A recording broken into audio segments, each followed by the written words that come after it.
What's happening, gentlemen? Steve Mayeda here with the TSL podcast. How to get hard, how to stay hard, dealing with erectile dysfunction when you're looking for the condom. Now, this is a question that just got asked on our call on August 9th, 2017, and it's 11:08 p.m. And we got a lot of guys on the call. And this is a question that comes up all the time. You never hear people really answering it, but men always talk about it. You know, it's that weird moment where you're about to have sex, you're hooking up with a chick, you're naked, or you guys, maybe you have the discussion about, are we gonna, have sex or not, or where's the condom, and yada, yada, yada, and you go and you get it, you're looking for it, and man, your brain changes. You start thinking about all this other stuff. Accidentally you open up an Alka-Seltzer tablet or something or whatever, and you get the wrong thing. It's just so weird to be able to find it and switch your brain in that mode, and then all of a sudden, it's gone. Your erection's gone. And then you start panicking about your erection being gone. And then it's impossible for it to come back up. Or you have to kind of get back in that mode, and it kills the moment. And maybe she works with you, and maybe she does what a lot of girls say. They say, hey, it's cool, no big deal. Like, what's da. And the thing is when that happens to women, it hurts them as well. So we're panicked. They're panicked. We can't even get in touch with their panic because we're so panicked. So how do we get this all back to where it's working, and how do we solve it? So first thing first is anytime you're having any sort of erectile problem, any sort of erectile dysfunction, not being able to get hard, all those different things, don't panic. By nature, you are going to freak out. You're going to feel bad. It's going to not feel good. And in that moment, it's going to feel terrible. And you got to let that moment pass. You can't keep ruminating on it or obsessing about it or thinking about, oh my gosh, is this, going to be with me for life or whatever. One of the best things that you can do is to calm down, get back into a normal state as quickly as possible. Take your mind off of it.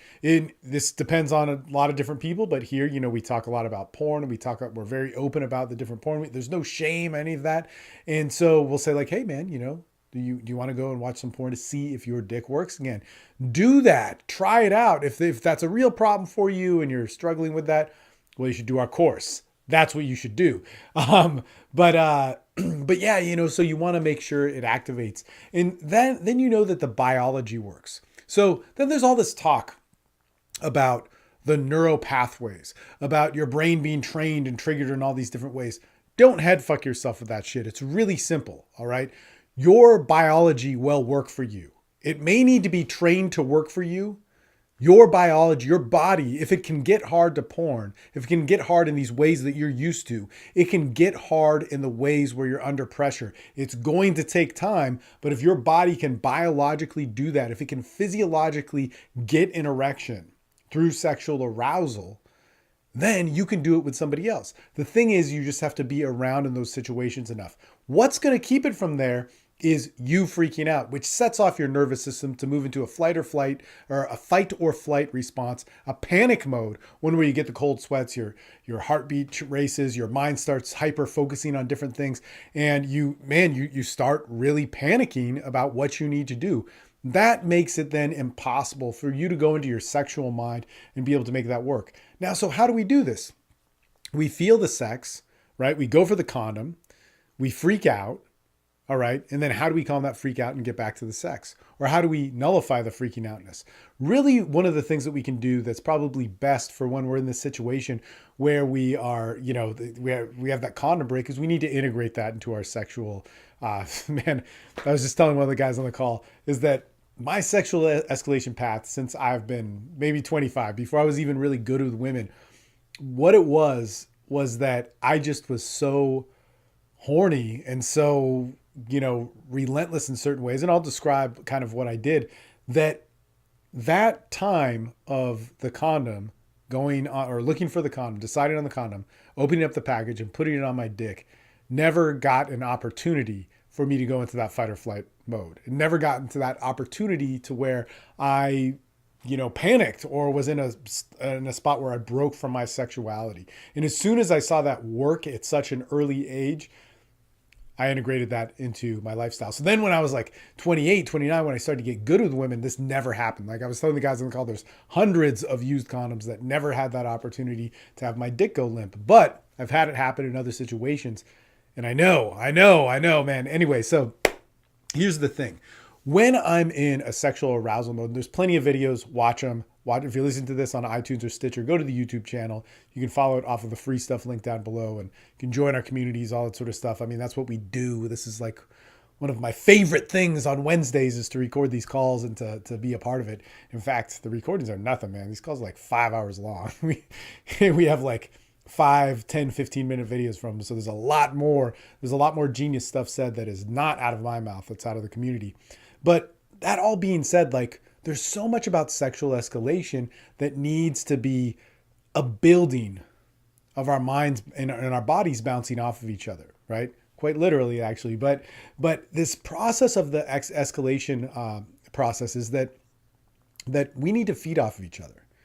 So when we start going, we want to have sex. One, sex shouldn't be talked about. It's not a dialogue. I know everybody talks and they say, oh, well, you need to get 3 yeses, or should we wear a condom or not? No, it's a very easy decision to make. And you guys should know it. It's like, man, should I get a condom? I want to fuck you so bad. And if you want to wear a condom, you wear one, right? You probably should, because you don't want an 18-year paycheck for some girl you're just hooking up with.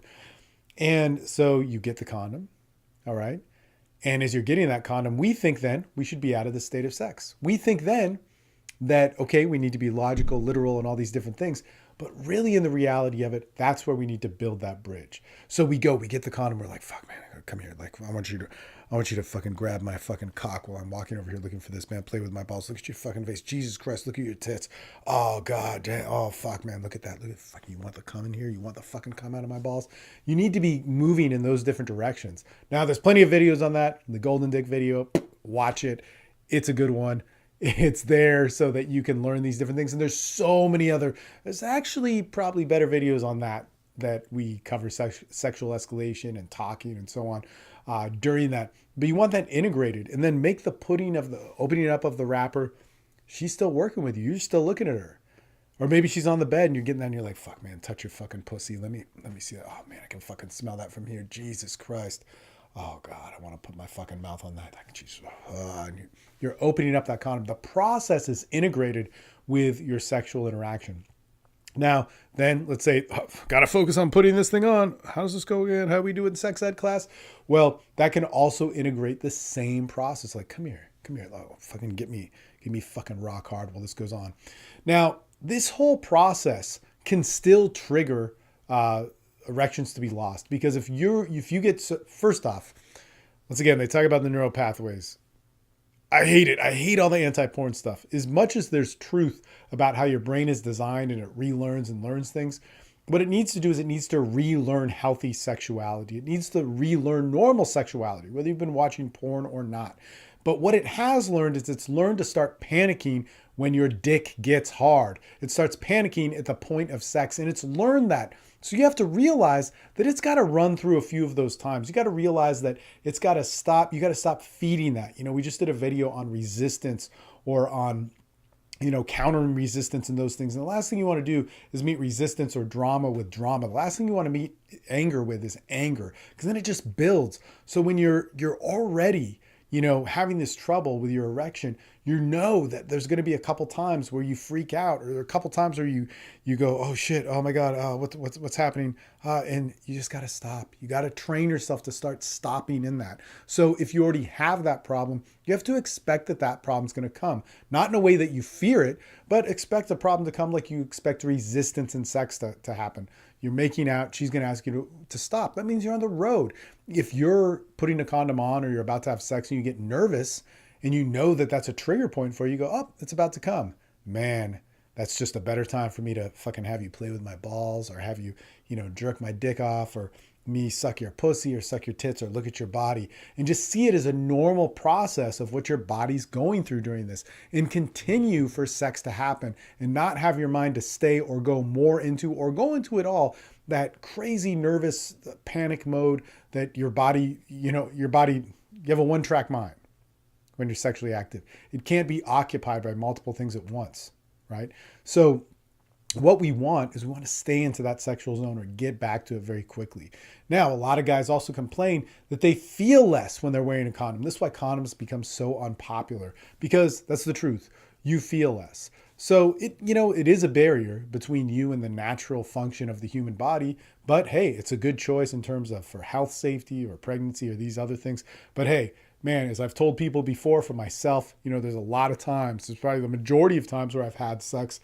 This is so weird. The first couple times I have sex with somebody, we use a condom, and all of a sudden she's fine with us not using one. It's just nothing changed. Nobody got tested. No real commitments in the relationship. But after the third or fourth time, it's not even a question. She doesn't care about him. So I've had plenty of unprotected sex, but there's also repercussions that come with that in many ways. Like I said, the biggest ones are going to be with STDs or with pregnancy. Those are massive, massive things that you may not want in your life. But also what comes with them too is a level of intimacy and a bonding and an expectation of the relationship that she may feel that comes with it. It's just a different feeling. I can't tell you how many times that I've had one of those girls where I wasn't really committed to, and all of a sudden I just stopped with them, or we broke it off for whatever reason. And one of the things that she always brings up is, but we had sex without a condom. I can't believe it. And it was like, we both we were both there. I saw how it went down. It was like, what is this like? It wasn't like this big discussion about relationship before, but there was a certain feeling of intimacy that comes with it. So also beware of that. So if you're having trouble with the different feeling and the sensitivity, man, there's different condoms to get. But one of the best things that you can do, I probably should have said this in the beginning, is that if you want to heighten the sensitivity with wearing a condom, I learned this from actually one of my escort friends who's a very, very high level prostitute, man. She's fucking good at her job. She always makes that minimum 1,500, man. So she really, her career is off of pleasure while also staying safe with her sexuality, because she's having sex with a lot of people that she doesn't really know, or she gets to know them and get your repeat clients and so on. But what you do is you take a little bit of Astroglide, and of course in a latex condom, because, well, actually Astroglide is good with, I think, any condom, polyurethane or whatever. But you take a little bit of drop, put that in the nipple, and you put that in the condom before you put it on. And that's key. And this is actually something that was huge for her, which allowed the guys to stay hard, because that's a big thing. Guys are paying that kind of money. They want to take that condom off. And so, and also, they're with a prostitute, so they're nervous. There's more nerves. They're usually like businessmen who aren't used to just getting hookers all the time and hiring a high level escort. There's a little bit more pressure on them. So in order to keep the guy hard was even more important. So her whole process of that elaborate ritual of putting the drop of Astroglide in the condom before putting it on, man, it was it took longer than just opening up the wrapper and putting it on. To open up the wrapper, open up the bottle, put it on, put it in the condom, and then put the condom on. And so she would do that as a whole process of what she did. Well, she kept the guy hard that whole time. She would jerk him off, play with him, play with his balls, maybe suck his dick while she's doing it. But it became an entire process of the whole thing. And actually, she didn't suck his dick because she didn't do oral sex without the condom. And this was such an important thing for her that she swore up and down. And she got hired over and over again by these guys. I never talked to the guys, but over and over by these guys. And they all said that feeling that she could give was like skin to skin. Now, I've tried this many times with a little bit of Astroglide in the top of a condom, and it is not the same as not wearing a condom, but it does make it feel better. And I think she also had some special tricks and used her pussy and her mouth and her hands and whatever in different ways that made the experience so much brighter. In fact, where a lot of our theories on sex come from my discussions with different girls, with like her or different prostitutes who were working in that field, of the what gave value to the sexual experience for a man and what gave value to the woman. And it all has to do with what you do right before, during, and after that orgasm. So watch those other videos, be a part of what we do, because we talk about all this sort of stuff. And if you literally want the best sex of your life, man, sign up for TSL Online. It will get you there. It will get you your best relationships. But I know that not everybody has the money to sign up for one of our main courses, because that is one of our main courses, that and TSL Life. So what you do is you click the free stuff link down below, you get involved, sign up on our lower tier memberships, see what those are all about, see how we teach, see how we work in a community. And man, if you don't even want to do that, be involved in our free groups. They're awesome. They're great. And hey, in the meantime, watch all the cool videos. If you're listening on iTunes or Stitcher, give us likes, thumbs up, stars, all that sort of stuff, and write reviews. But also Also, man, come to our YouTube channel because we have tons of stuff there made for you to get better at meeting women, dating them, building connections, and having the best sex of your lives that move into the best relationships of your life. We're the only people doing it that full circle with that much experience that works in this big of a community. All right. Talk to you guys later. Thank you so much for watching. Have some great sex.